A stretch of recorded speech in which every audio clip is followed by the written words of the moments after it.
All right, it is Thursday, August 5th, 2021. It's 4:54 a.m. I'm on my way to the gym right now. Um, I think it's a safe bet. I think it's a safe bet. I think it's safe to say that God's will for your life is to do good. I don't believe that God has separate agendas. I don't believe that if you have a desire to be wealthy, financially wealthy and well off, that God is having a desire that you take a vow of poverty. I think what you do with your wealth is very important, and if God knows your heart, I think that plays a part in it.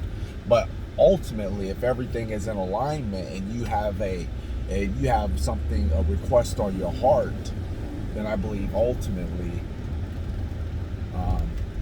God wants to give you that. So I don't know that it's anything that has to constantly be reiterated. Well, God wants the best for me. If it's God's will, if it's God's will, if it's God's will. Everybody that I've heard say if it's God's will, everybody I've heard that said if it's God's will, believes that God can change his mind.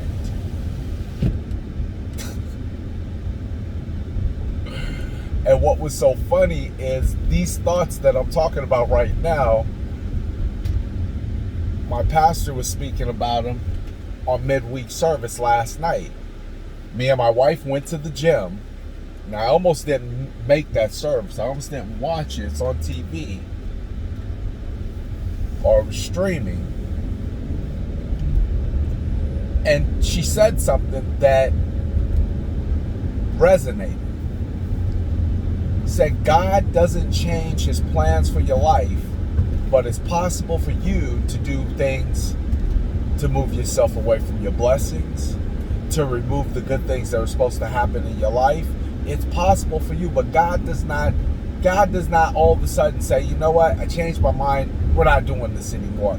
God wants what you want. So it's never God that makes a mistake and backs up and says, oh, you know what? I think I overplayed this. It's you. And so when I hear people say, if it's God's will, well, what do you want? Well, I want the house. Well, then why is God not in alignment with you having a home? Do you think God doesn't want you having a home? Well, God wants me to have a specific home. Why does God want you to have a specific home? Well, his word says, don't forsake the days of small beginnings. That means the home he could want you to have could be the home that is the home that you're refusing because it's not perfect.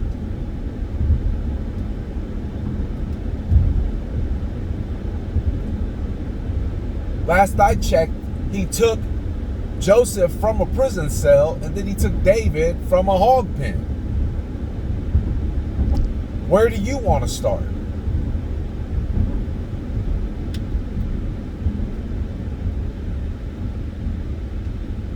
And the fact of the matter is, we like to put the weight of it on God's shoulders, because that way when we get scared and when we want to withdraw or when we go into our fight or flight, you know, that fight or flight mentality, when things get uncomfortable, when we're getting ready to go to a new level, when we're getting ready to do a new thing and it doesn't feel, we don't feel all the way, you know, good. That and FYI, new things are supposed to make you feel that way. I've yet to do something new where I didn't have a level of concern or anxiety.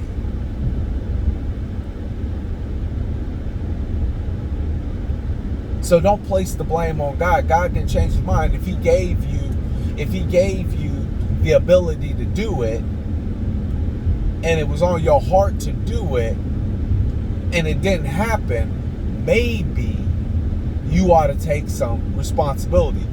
Same thing. I think that really applies to relationships. Hey, God, send me a good man.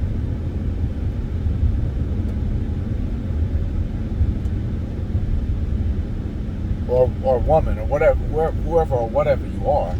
I assume nobody's watching these videos until 10 years, 20 years after I'm dead.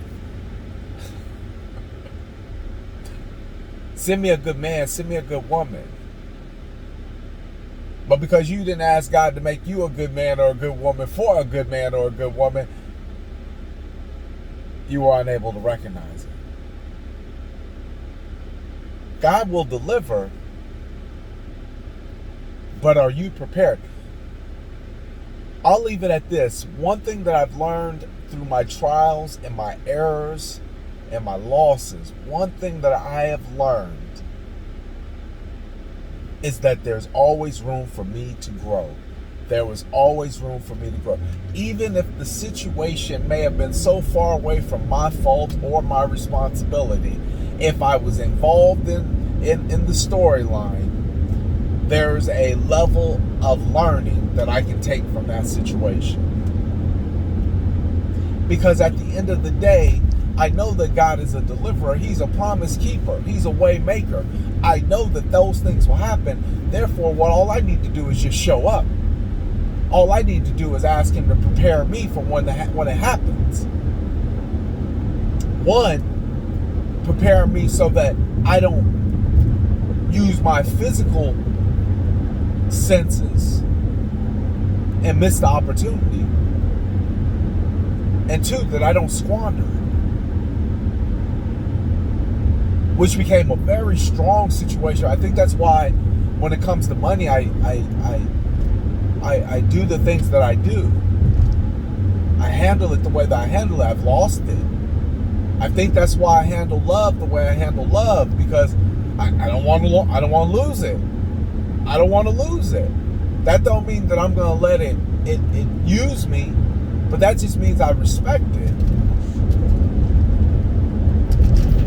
And I'm not going to be the one to do it. I'm not going to be the one to ruin it. Somebody might come up right now, rob me, take me for everything I got. I'll get it back. But how much harder is it if I go out there and I blow it and I don't do the right thing with it?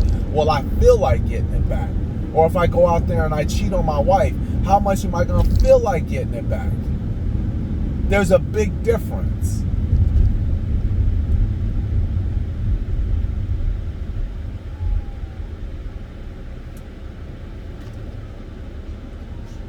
So to say if it's God's will,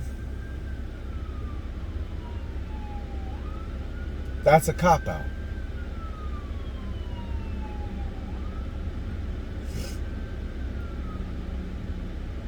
If this is God's will for me to have this, if this is God's will for me to do this,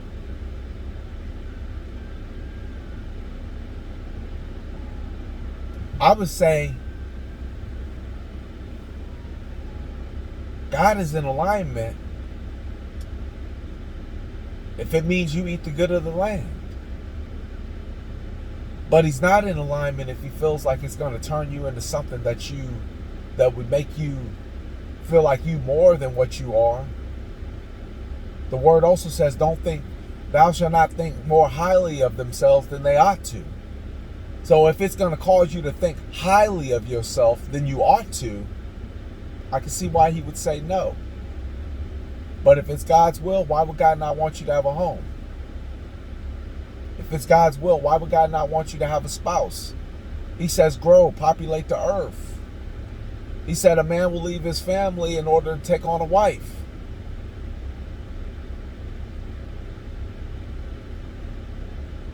What are we talking about?